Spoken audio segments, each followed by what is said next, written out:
Mamba here, and as promised, an unusual whales option flow setup I've been testing for the past 2 weeks, a little over 2 weeks, and has been awesome so far. We're gonna go ahead and dive into it here. I know this can be an overwhelming site, right? But we're here to help you guys out, keep it short, sweet, and simple for y'all. Let's go ahead and get started. So this is the home page of Unusual Whales, and from here you'll go up to Flow, and then on Flow you'll see a whole bunch of stuff, whole bunch of tickers, people buying calls, selling covered calls, covered puts, all the above, any type of options you'll see it going on here. The strike, I mean everything, the expiration, the size, the premium, the volume of that contract. But don't worry about this at the moment. We're going to go ahead and come up here to filters and make sure this is reset, reset, reset. Okay, so this is reset. We'll leave this alone. We'll come down here. This is a cool toy they added. They didn't have this when I started a few weeks ago. So I don't want to see the bet. I don't want to see what the whales are bidding. I want to see what they're into. Let's just look for the ask. That's it. So you keep that on from here. You see, yeah, see, this is selected. So this option was over here at first, but then they integrated just, an on and off switch, which is awesome. Uh, we'll come down here. Don't want ETS, no indexes and no leaves. Where are we at? Okay, right there. There we go. So those are out. And then from here, the expiration. So about this. So come Monday, so we have the 13th, is tomorrow, right? Okay, so what's the expiration? That'd be the 17th. So Friday's the 17th. I would have that selected, all right? So I would have this selected Monday through Friday, but come Friday, I will have next Friday's expiration selected. So next Friday would be the 24th. But oh yeah, so okay, so markets close the 24th. So just let me give you the previous week as example, right? So we had the 10th. I had the 10th selected on Friday, Monday through Friday, but on Friday I added the 17th. Why? So why is that? Because you'll limit yourself, as some whales or some traders don't like risk in zero DTEs, which is understandable. So they'll go ahead and trade next week's expiration. So Monday through Friday, I'll just keep the 10th, but come Friday, I'll have the 17th and the 10th as people start to trade the 17th on Friday. Um, that's it here. So tomorrow, when you guys get up, or you guys can set up the flow from now, I would have the 17th just selected. That's it. Okay. Sectors, everything, leave that on. Don't mess with that. And then come here. I don't mess with any of this. You guys might come to like some of this stuff as you utilize unusual whales more. Just mess around with this. You might come to like in one of these, but I don't mess with this at all. Oh, I think we got one more thing here. Yes, so I keep single leg only. I don't like to look at the multi-leg. Multi-leg will have a whole bunch of covered calls, covered puts, buying calls, buying puts. I don't want that. I just want it very forward. This well is buying this, and that's it. I don't want anything else. I believe that's it down here. So we have the single leg on. We clicked our emojis. We did our expiration. And then, okay. And then right here. So this is my favorite tool. I mess with this a lot. So I start out at 50. I started at 50K. What this means is this premium right here is 50 plus. So when this well entered, they entered with 229K. 300 strike price at this expiration, right? So this was obviously a in the money call. Um, so how would you trade that? So how would you trade if you see this well coming in with this much money and they're trading in the money? What do I do? So if I see a ticker, I like it. Um, it catches my eye. I'd trade out of the money. I choose my own expiration. I mean, I choose my own strike price. I usually have the same expiration, but I choose my own strike price. You don't necessarily have to trade the exact contract. You don't. Another thing to keep an eye out on is the spread for the contract. and the volume coming in. You don't have to have anything like 13,000 volume. No, just I mean, the more volume, of course, the better, just so you can get your fills. But just keep an eye out on the volume and the spread. Some tickers will, will catch your eye. The chart looks perfect for, a call or a put that is. But then when you go to the options, the spread is so wide and then the volume is so low. So don't play those. Don't put yourself in that position. Um, and you'll end up finding out that whale that bought um, an option you're looking at that has a huge spread, right? If you're looking at the money, they're in the money option, their spread is fine and their volume might be fine, right?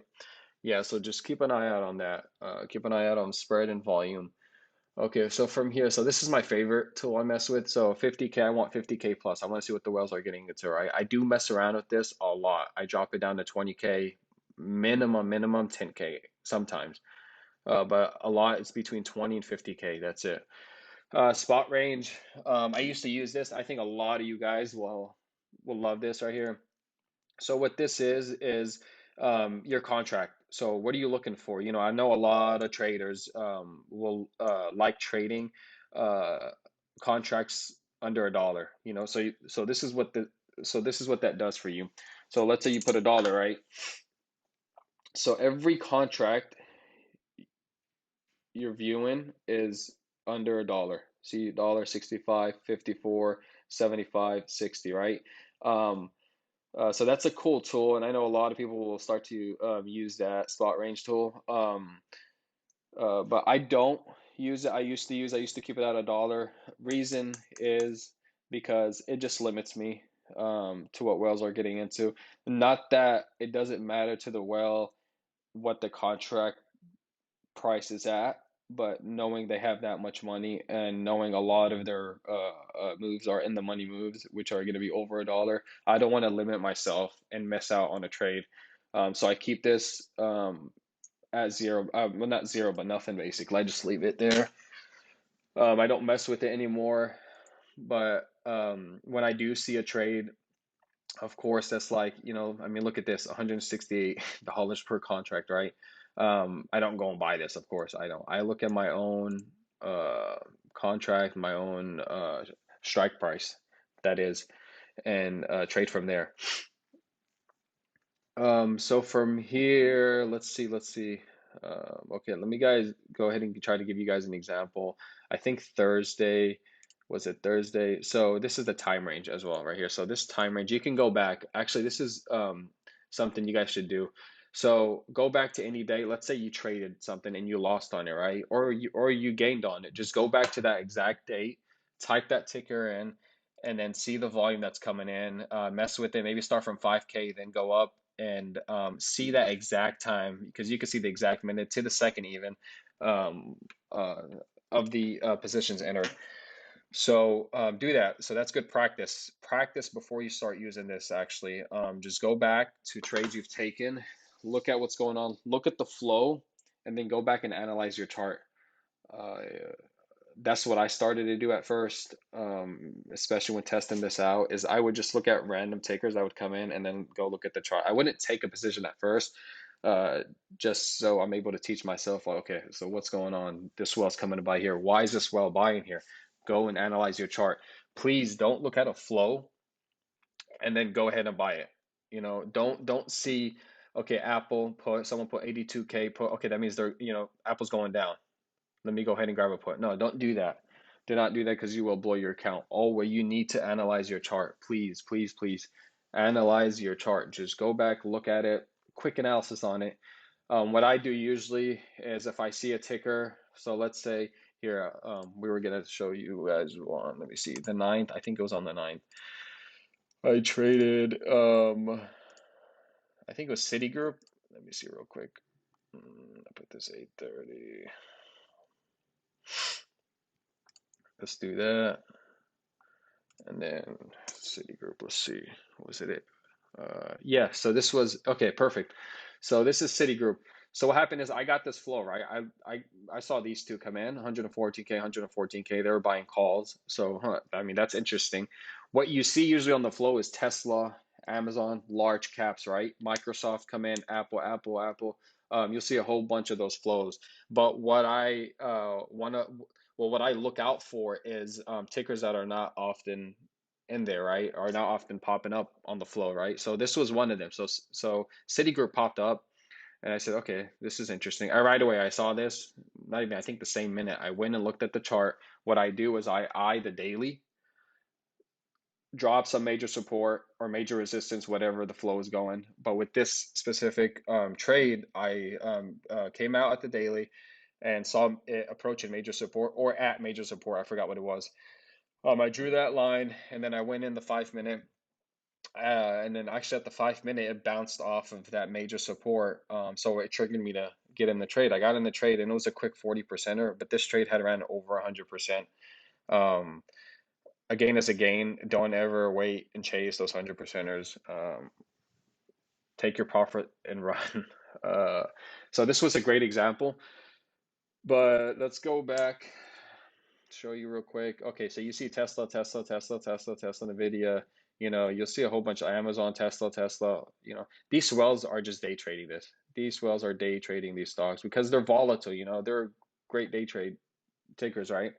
Um, so I don't tend to look at this at all much. Those large caps, I don't want to go ahead and buy a Tesla unless I'm charting it on my own. That's something else. But and you can always, if you don't see something here and you're looking at your chart and you see a great setup, just go ahead and type your ticker. I mean, it can be anything, BAC. You could type that. See what's going on. Is there any flow? Okay, that's not. There's no, let me see if there's anything coming up. Okay, there's nothing coming up here, but yeah, but that's just an example, right? And always you can just mess with your time. Of course, this was the 9th. Yeah, keep it that same day. So when you come in and trade, I think you'll have to like update this often. Not often, but every day that is, just because you're trading that day. So you go back, click today. Today's the 12th. Of course, it's not the market's not open, but it's not going to show me anything here. Let's just keep the last 7 days. Yeah, so I think this is it. Oh, one more thing. You can save your settings actually. This is something I learned not too long ago. So you can click, let's say it's Mo Mamba, and then you can click save watch list, and then that's it. And then every time you log in from another computer, you're able to see it's there. So if you do this, it's going to go back to that. If you come back to your save, it'll bring your filter settings out. So if you ever do decide to log in from like a laptop or another computer or something, you just click on your watch list and then go to your saved watch list. That's it.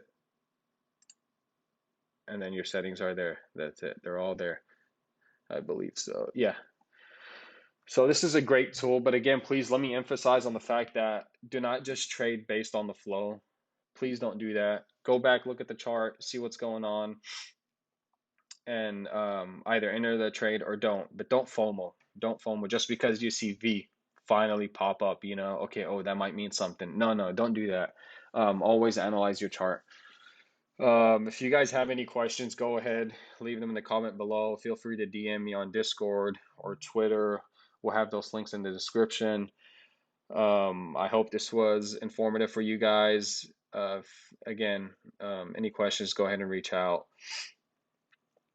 All right, guys, I'll see you guys in the Discord in the trading room tomorrow. Have a great rest of your weekend. Mamba out.